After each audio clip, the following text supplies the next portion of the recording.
जो आज जो वर्कशीट हम कर रहे हैं ये वर्कशीट नंबर 24 है। ये आपके 6th क्लास की साइंस की हिंदी मीडियम की वर्कशीट है और आज डेट है 23 दिसंबर। तो ये वर्कशीट आपके लेसन नंबर 9 से ली गई है, सजीव एवं उनका परिवेश, एनसीईआरटी का चैप्टर आपका। तो उसमें से आपको ये ज़रूर पढ़ना है, बहुत अच्छे से दिया हुआ है तो बहुत अच्छे से समझ में आ जाएगा। तो आज का मेन टॉपिक है विभिन्न आवासों की यात्रा। तो इसमें स्थलीय आवास के बारे में दे रखा है। स्थलीय आवास क्या होता है? स्थल मतलब लैंड, वह पौधे एवं जंतु जो जमीन पर पाए जाते हैं, जिसमें क्या क्या आ जाएगा? मरुस्थल, पर्वतीय क्षेत्र और घास स्थल। मरुस्थल मतलब होता है कि रेगिस्तान, और पर्वतीय क्षेत्र तो है जो माउंटेन्स हैं, ग्रासलैंड हो गया। घास स्थल फिर है जलीय आवास। जलीय से ही क्लियर है, जल मतलब वाटर।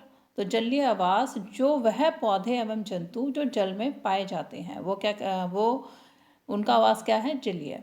तो अब कहाँ है जलीय आवास? कौन कौन से हैं? समुद्र है, झील है, तालाब हैं, ये सारे क्या हैं? जलीय आवास। तो अब देखो कुछ एग्जाम्पल्स दिखा देती हूँ मैं आपको। जैसे आप ये देख रहे हो, ये क्या है? मरुस्थल में पाए जाने वाले पौधे या पेड़ पौधे। तो ज़्यादातर आप देखना इसमें कैक्टस है, और कुछ पौधे आपने यहाँ भी देखे होंगे, दिल्ली में भी दिख जाते हैं वैसे। और ये कैक्टस है प्रॉपर, ये तो मोस्टली सभी बच्चों ने देखा होगा, जिसको नागफनी भी बोलते हैं। और ये है डेजर्ट एनिमल्स, जो कि मरुस्थल में या स्थल जो आवास है, स्थलीय आवास में पाए जाते हैं। जैसे कि कैमल, कैमल को क्या बोला जाता है? रेगिस्तान का जहाज, क्योंकि ये सबसे ज़्यादा वहीं पाए जाते हैं। फिर है अफ्रीकन लॉयन जो मेन है इसमें, और सैंड कैट, टॉर्टॉइस, लिजर्ड मतलब छिपकली, और ऑस्ट्रिच, फिट फॉक्स लोमड़ी, और गोल्डन ईगल और शिप। तो ये कुछ एनिमल्स ऐसे हैं जो कि कहाँ पाए जाते हैं? मरुस्थल में। फिर ये है ग्रासलैंड एनिमल्स, जो कि कहाँ पाए जाते हैं? जहाँ पे कि घास के मैदान होते हैं। तो जैसे टाइगर है, और बियर है, लॉयन है, हाइना, चीता, ऑस्ट्रिच, जेब्रा और राइनो, एलिफेंट, ये सब ने देखा होगा, लिजर्ड, स्नेक, फ्रॉग। तो ये सारे कुछ ऐसे एनिमल्स हैं जो कहाँ पाए जाते हैं? ग्रासलैंड में। ग्रासलैंड का मतलब सिंपल सा इतना है कि जो घास के मैदान होते हैं, और वो मोस्टली स्थल आवास में होते ही हैं।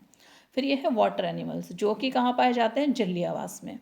जैसे कि सारी फिशेज ही हैं पहले तो कुछ फ़िश के नाम दे रखे हैं, angel fish, cat fish, tuna, cod fish, और ये ऑक्टोपस है अलग, वेल, ईल, सी हॉर्स, ये बहुत क्यूट सा होता है वैसे, और shark, dolphin, sea turtle, jellyfish, lobster, starfish, seal.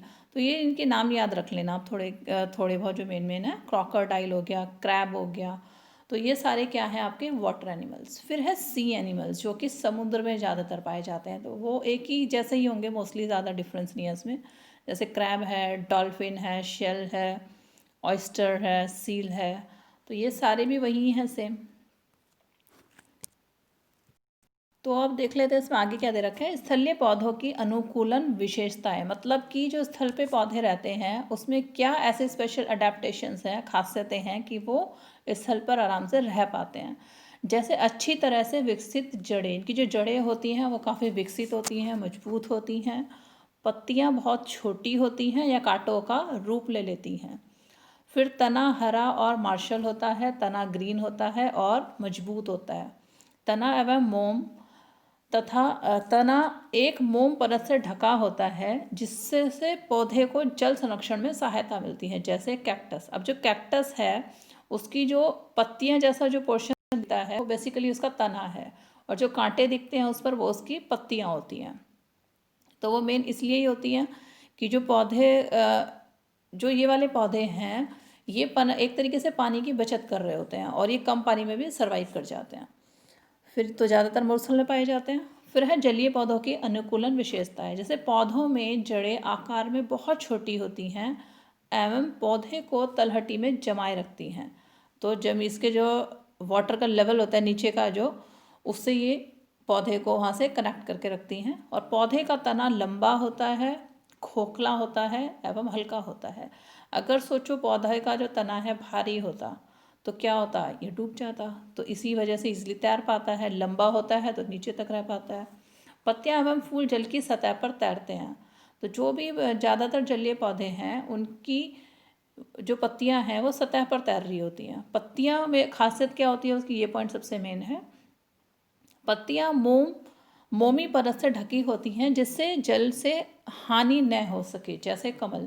तो इनकी जो पत्तियां हैं वो एक मटेरियल से ढकी होती हैं, जिससे मोम जैसा मटेरियल होता है, जिससे कि क्या है कि जो जल है उसकी ज़्यादा हानि, या जल से पौधे को ज़्यादा हानि नहीं होती।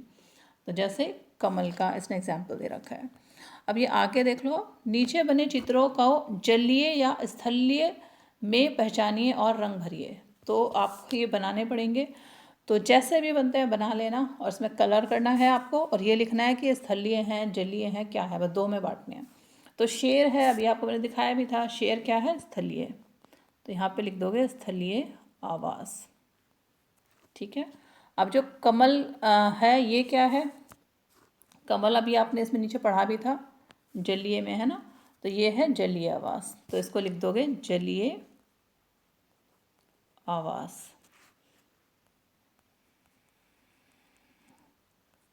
फिर है मछली, मछली कहाँ रहती है, पानी में, तो ये क्या हो जाएगी, ये भी हो जाएगी जलीय आवास। और लास्ट दे रखा है ऊंट।